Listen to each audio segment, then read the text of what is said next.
Welcome to The Vault Unlocked, where I take a deep dive into topics that no one wants to talk about.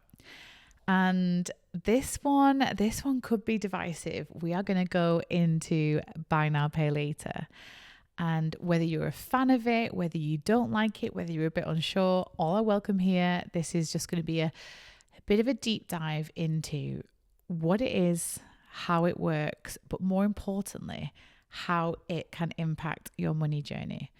I think everyone will know of the well-known brands. You've got the pink of Klarna, you've got Clearpay, Zilch, I think PayPal have one as well. You know, it's super popular now. I mean, there was a time when it was not an option at checkout. You would typically use a credit card if you wanted to borrow to be able to buy things. And it came out of nowhere. And now at every single checkout, it is completely normal to see these different checkout options, isn't it? You can put your card details in, or you can click a nice pretty button, which is even quicker if you've got an account with that brand. And suddenly you've kind of got something for free. People either just they worship at the feet of the buy now, pay later gods, or they're kind of on the other side and they're not a fan. And so today is a no judgment chat, okay? I want to lift the lid on how it works and what impact it can have on your money journey, so that if you are a fan and if you are going to continue using buy now, pay later, you are just aware of the impact it has. And you might pick up some things and some strategies that you can use to make sure that you're the one having the last laugh, not the retailer, and certainly not the buy now, pay later company. But at best, I may have convinced you to break up with it forever. And that is my goal. I have to be very transparent. I'm not going to pretend about which side of the fence I sit on. I do not like buy now, pay later.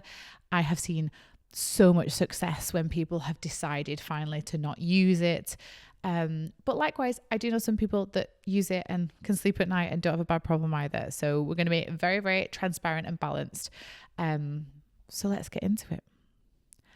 I'm going to kick off with some facts, okay? We're only talking facts here. We'll talk about some opinions, obviously, but facts to start off with.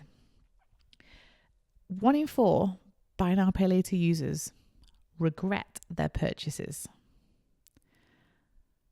Another super interesting fact, in the UK last year, 10 million people used buy now, pay later.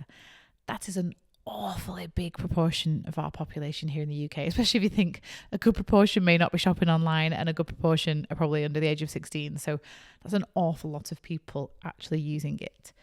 And there was a time when it wasn't here. So it's such a familiar part of our checkout process now to see those big brands. You've got the Klarnas, the Clearpays, Zilch, PayPal I think do one as well. And it's like second nature. They're just a checkout option. Whereas there was a time when if you didn't have the money to buy something, you either couldn't buy it or you could use a credit card to buy it, which obviously you can still do now. And suddenly from nowhere, these buy now, pay later companies came out. They would provide 0% and let you spread your payments in 3 or 6. And so if, something that was out of your reach previously, you may be able to afford today rather than saving up in advance for it. And there's definitely an air of this is too good to be true. Oh, of course I'm going to use it. Of course I'm going to use it. Like this is a dream come true. Even I can have the thing I want now, tomorrow, instant gratification, and I don't have to pay for it now. I can pay for it later. So yeah, what an amazing concept. And these companies are huge. I mean, depending on when you're listening to this, that we're now in the end of 2024, and Klarna intend to list on the New York Stock Exchange next year. Make no mistake, the bosses and the early employees who have shares in Klarna, especially, will become millionaires this year. Some of them, multi-millionaires. A lot of them men at the top of the tree, the founders, making money personally off a load of women dividing up purchases into 3. And I want to land that with you because that's literally what's going to be happening. And you may say they've produced a product that's great and that's helpful. I disagree, because of the things I'm going to go into, obviously. And so I have to be really careful to stay on track, because you know what Laura's like. She can kind of go down rabbit holes. But there's a few reasons for it. Okay, so we've got the fact that you can go to a checkout now, and let's use Dyson Airwrap as the example, because I think these high-end electronics was one of the first situations where it made perfect sense to have this kind of product. So there was a product that previously most of us normal people couldn't afford to just pay for up front. Most people don't have savings for things like that, like something impulsive or, anyway. So we'll go with Dyson Airwrap. I'm going to make up the price. God knows, I just no idea how much it is. Let's pretend it's £400. I have literally no idea. But what you can get is instant payment for that item by the buy now, pay later company to the retailer. You've not had to pay. You can divide it up into a payment plan that suits you. You are more than likely on 0% interest for that payment plan. So it's not costing you any more money. You're like, this is an absolute no-brainer. Why on earth would I hand over, if I have it, £400 of my own money when I could keep more of my money and I could divide it up? So it makes complete sense. But a really interesting angle that I find is that works once with one item. So I completely accept that this payment method has made that Dyson Airwrap accessible to people who do not have that disposable cash. And the other interesting argument for buy now, pay later, and that the companies will tell you is a good thing, is you've not had to take on a credit card to be able to fund that purchase if you don't have the money. Because what happens with the credit card is you kind of get a big limit. So you might get a £500, £1,000, £5,000 limit on that card. You use the card to buy the Dyson Airwrap, but then you've got more credit on it. And so what the companies of buy now, pay later are saying is, it's great because this is so bad for people when there's all this extra credit lying around and you're tempted to use it. Instead, you could just finance the item that you want. That works perfectly for one item, singular. But what happens is, and we have seen it time and time again, so this is me speaking from experience in the financial community of people that have explained this and shown us the accounts and described the reality, is that 1 month it's the Dyson Airwrap and you've split it up into £100 and odd payments, and that's manageable. Then the next month something comes along and we've got an event and we go onto ASOS and we just can't pick a dress because there's 7,000 dresses on ASOS and I cannot decide what I'm going to wear, and I'm going to type in little black dress and now I'm overwhelmed, and so I'm going to pick a few options. But also the sizing is shit and I can't work out what size I am. Am I a 10, 12, 14, or am I none of these? Am I short, am I petite? They're the same thing. Am I short or am I tall or am I regular? So the next month you go, I'm going to do an order on ASOS and I'm going to use buy now, pay later because I'm not sure if I'm going to keep everything and I don't want to spend £200 of my own money when actually I'm going to send some of it back. So then you divide that up into 3 as well. So suddenly in month 2, you've got the Dyson payment and you've now got the next payment of the random black dresses that you may or may not send back. Most people don't, by the way. I'm going to come on to that in a little minute, but you've got the next one. So then even if your next month you don't find this impulsive urge to buy something more than you can afford in like that 1 month, the next month after that, something will come along, because once you have opened the gateway, once you've started it, it's a slippery slope to be the way that you pay, because mentally you are constantly thinking, why wouldn't I? Why wouldn't I use it? Of course I would use it. I'd be stupid not to, etc., etc. And what you've created is this kind of like rolling credit facility where like you're snowballing what you're having to pay, because it's 1 item, then it's 2 items, or when it's 3 shopping trips or 4 shopping trips, and they kind of stack. And suddenly you get to an amount where that monthly, buy now, pay later payment is quite high. And unless you stop adding things to it, you're going to end up constantly paying off. And it literally has turned into, the credit arrangement that everyone talked about it being better than. So that's like one thing that I want you to consider. The other thing is, again, it's that slippery slope of it's what starts as making an expensive purchase accessible is a slippery slope to overconsumption, because it's so easy. It's like that's just like coming to you. It's not.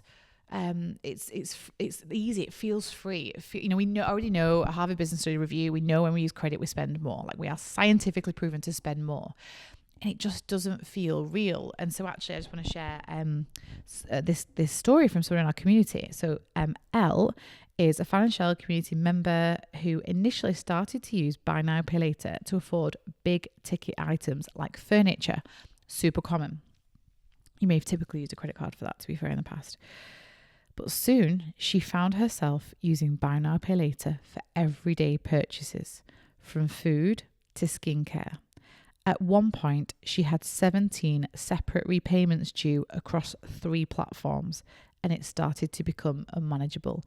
And this is what we talk about when it's like you easily slip into what started off as a very, well thought out and seemingly logical decision, slips into this kind of, I'm going to call it, it's been called it by other people, not me, a gateway drug to overspending and to using credit.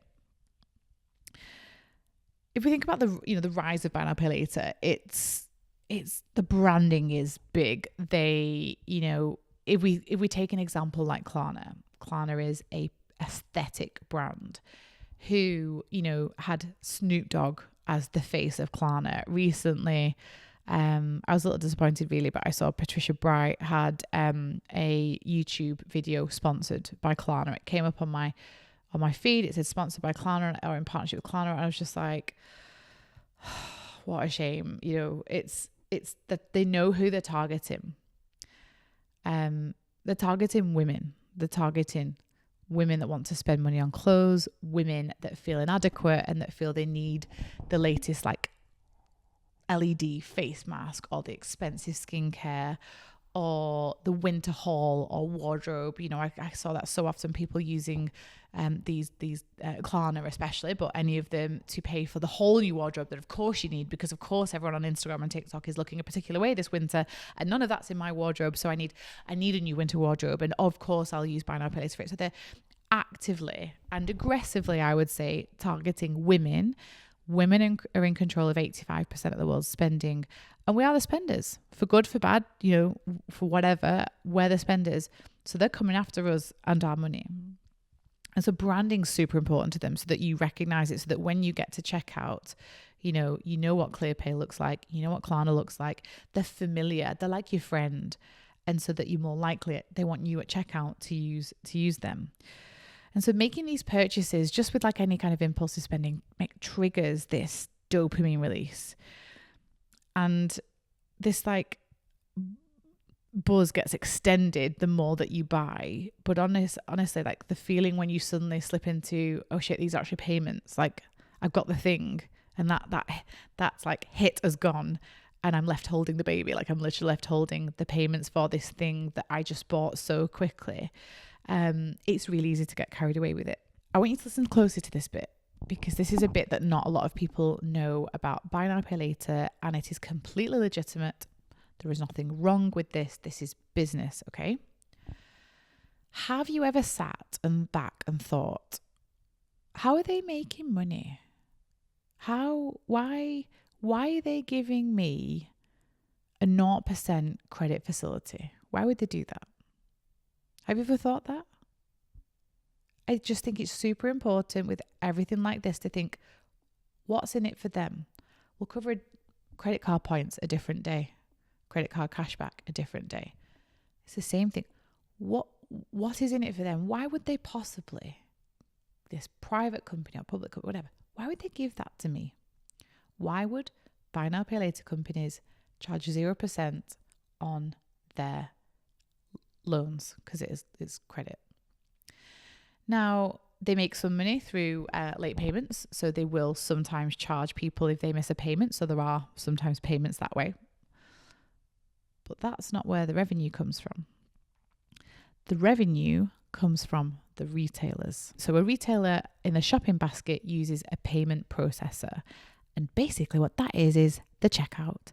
So for you to put your card details in and for them to process that money, take the money off your card and keep it for themselves, they'll use independent software. So there are companies like WorldPay or like Stripe.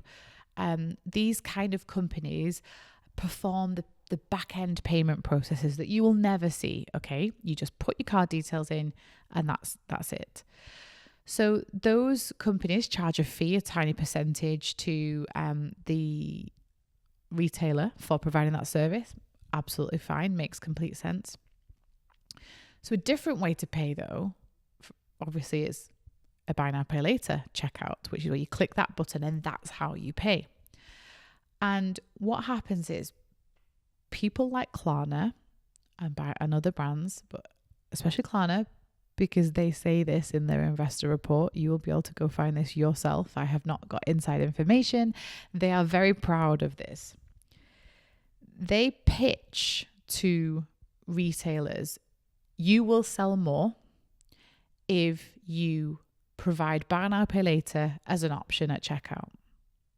So they all will go, they'll have to pitch, like, how do you get onto the checkout? Think about this. How do you get in? You go into the retailers, you say to ASOS, I can make you more money.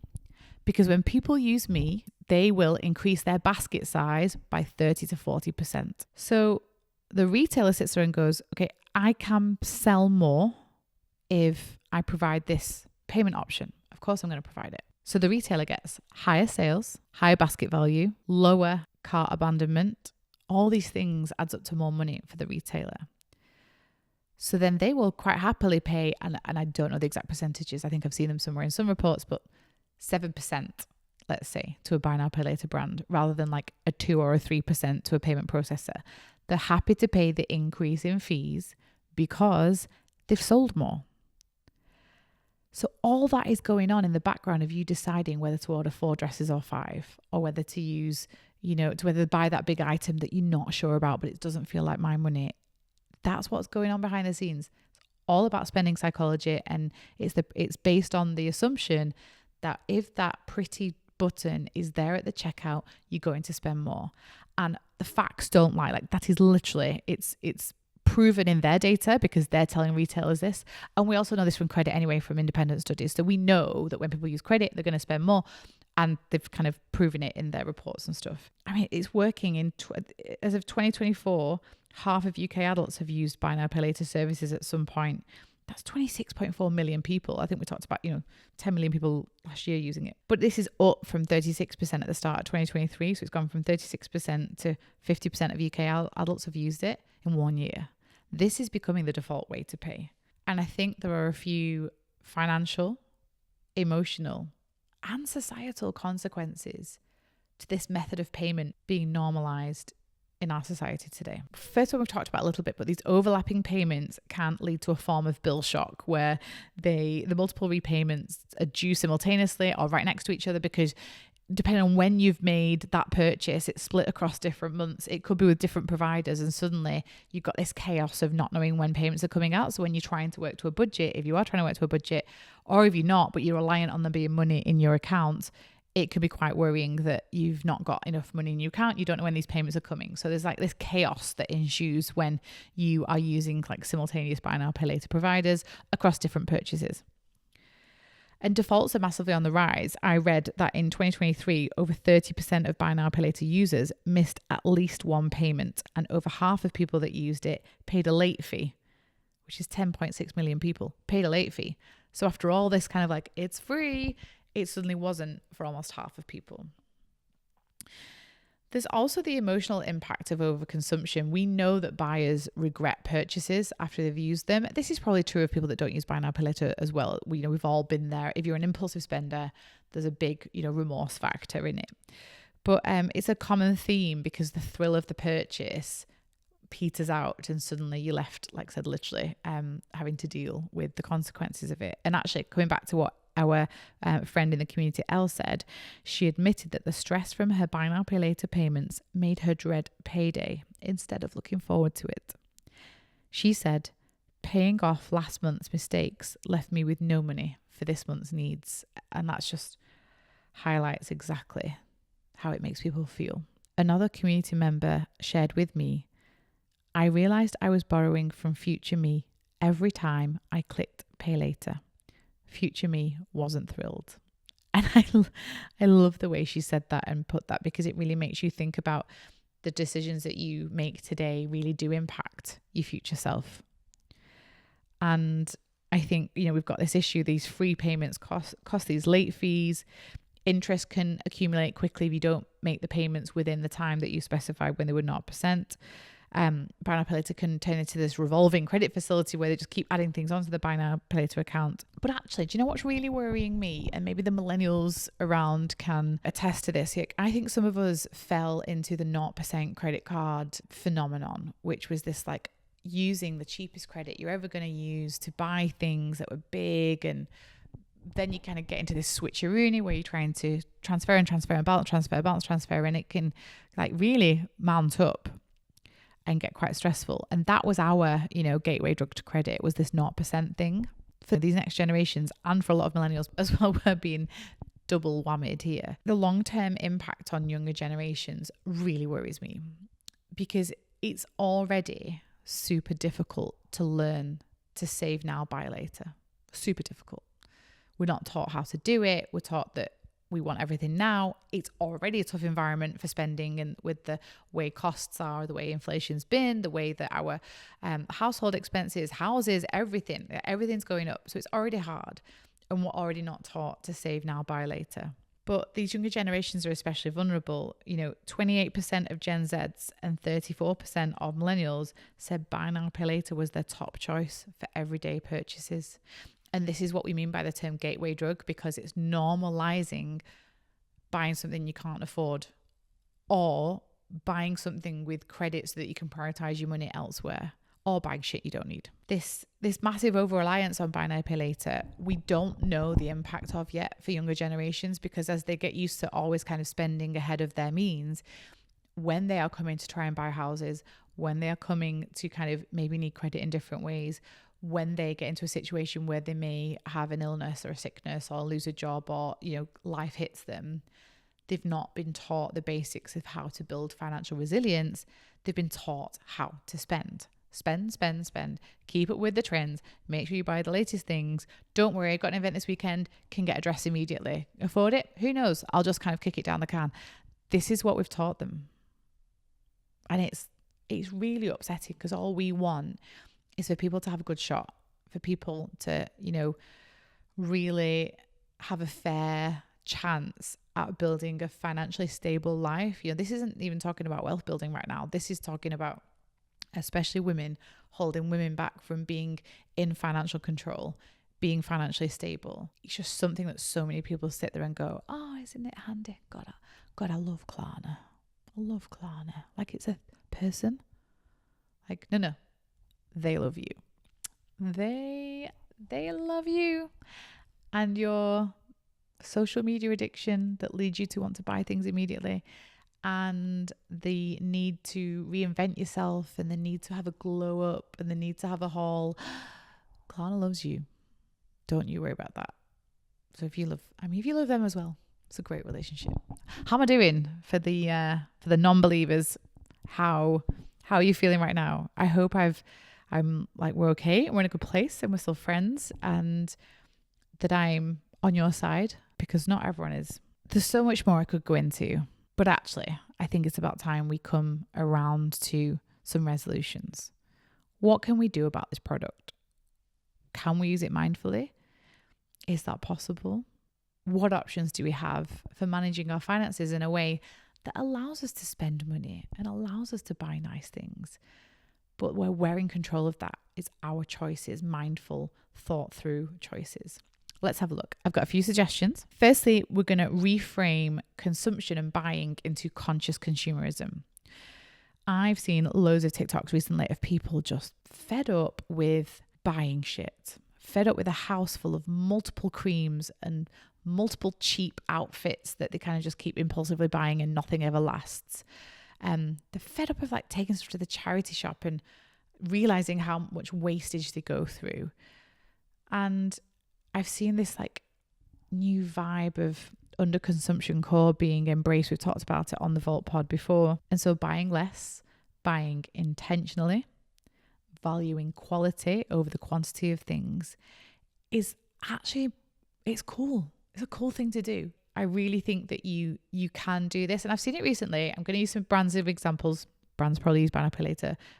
This is no shade on brands that use it, but just be mindful of that. I am a fan of Grace Beverley's Tala.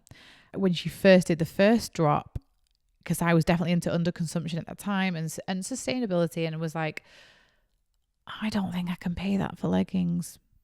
But prior to that, I had like 10-year-old Nike leggings that were definitely going see-through in areas that they should not be going see-through and should not be being worn to the gym or the school run. Or I had been guilty of a couple of Primark purchases and getting the leggings on, and we all know how that would turn out.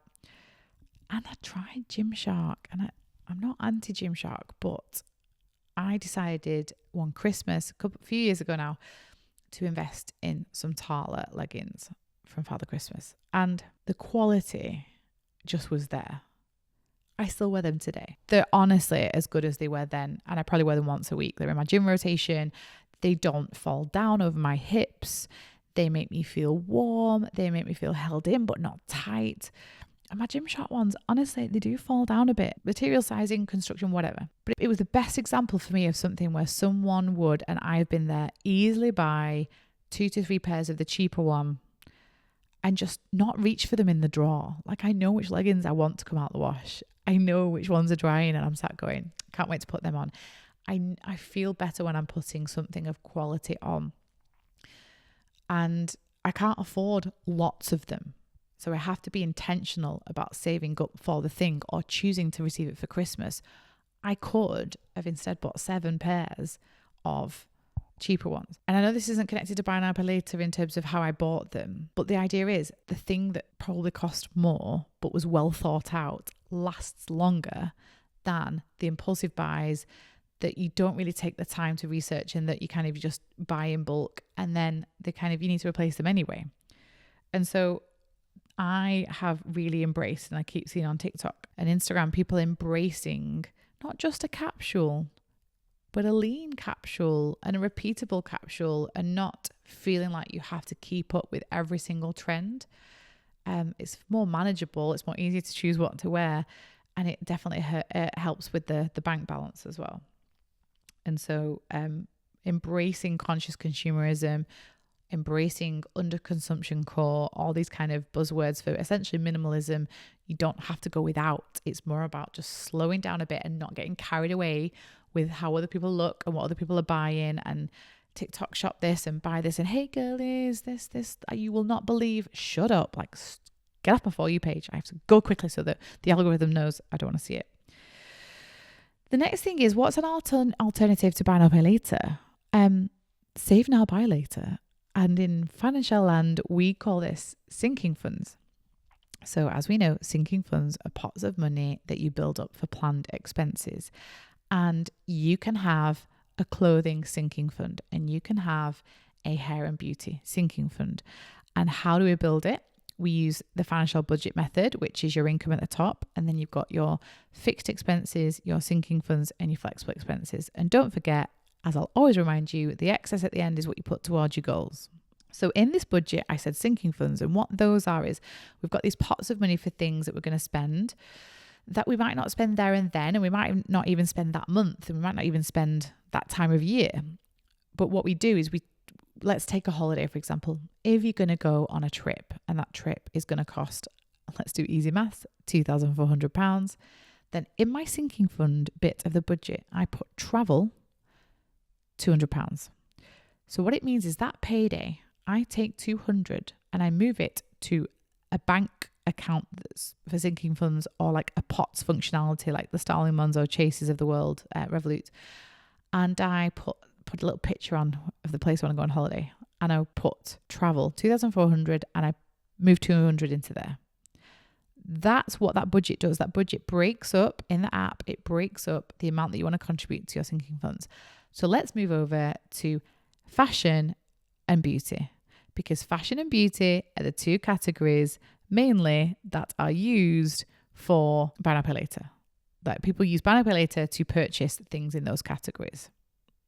So instead of having to use these buy now pay later products to buy the things you want to buy, you've got a pot there. Two things will happen, by the way. One, you will buy less because one, you're using cash and it's your cash and it feels very, very real to do that. But two, you'll feel proud of yourself. You'll have done that. You'll have like funded it. So if you really wanted the thing, you've then paid for it in cash, you'll feel amazing. And actually, I've got a community quote about sinking funds. Someone said, I started a sinking fund for Christmas and I haven't touched buy now pay later once this year. I feel free. And that's like such emotive language, isn't it? I feel free. It's very, very dramatic and very, I don't know. It really helps to show how it can make you feel, because finance is so much about how you feel, not just about the numbers. So those are our alternatives. We can use, we can not buy the thing and buy less and do under consumption core, or we could save now, buy later using sinking funds. So let's pretend, I'm gonna have a little drink of Diet Coke. Let's pretend you have listened to this and you're going, I'm going to break up with buy now, pay later. So you've decided that we're kicking buy now, pay later to the curb. We're going single. We do not need this man in our life. I'm going to call it a man. It can be a woman as well. You can choose, but I know the men own it. So I'm like, there's a man. How do we break up with buy now, pay later? How are we going to kick it to the curb? Firstly, you need to know your numbers. This is very similar, by the way, to like the debt-free journey that we do at Financial. But firstly, we need to know our numbers. So you need to know how much you owe on buy now, pay later right now. So across the different brands, get a piece of paper out or get in the Financial app and you can kind of list them as your different debts, because they are debts. They're not just payments, they're debts. Let's list out what we owe and let's know when that money is coming out so we cannot miss payments and we're very confident and we make a plan.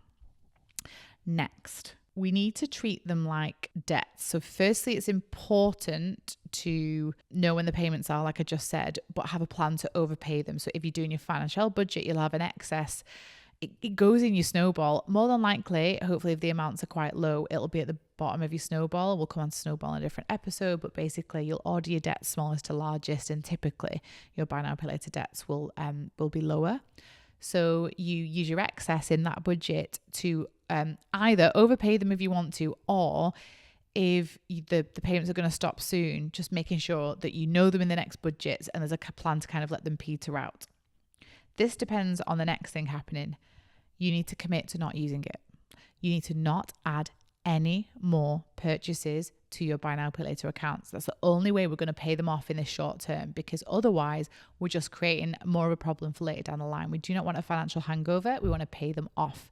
So delete the apps, close the accounts once you've paid them off. Like, do not, like, literally say that is not an option for me. If I'm going to check out, I will not check out using that. If you need other people to buy things for you and you transfer their money because you don't want to be in that vulnerable position where you're weak and you like press that button and you pay that way, anything you can do to just stop using them. And then where possible, delete the account. And I promise you, the people this year and last year that told me I finally ditched buy now, pay later, I never use it again, I can't believe I've finally played off my whatever account. So many people have come through the other side. I promise you'll not regret it. And do you know what? If you regret it, just use it again, because no judgment. If you want to use it, why don't you play with me a bit, do my budgets, join the community, pay it off, change your mind, put it back on again. I don't care if you don't care. Like I'm cool with you using it, but if you want to come into our club and not use it, we're here to help. So there we have it. I would love to know your thoughts, and every one of these, we have a thread in the community. So if you listen to it the week it launched, you should be able to find that quite easily, and tell us your thoughts about whether you agree, whether you disagree, any questions you may have. Has buy now, pay later made shopping more accessible for you? Like, do you feel it lets you enter this kind of like club where you can buy more expensive things? I want to hear your stories. And on that, before I lock the vault, I would love to hear from any of you that want to learn something else that you want us to cover here on The Vault Unlocked. So please do email hello@thevault.com and tell me what topic we could explore in another episode. But thank you for listening. Thank you for listening to my perspective, my rants, the stuff that I want you to know for next time you're in that shopping basket. And there we go. Let me know what you think. Just a disclaimer, The Vault Unlocked is a light-hearted chat around money. It is not financial advice.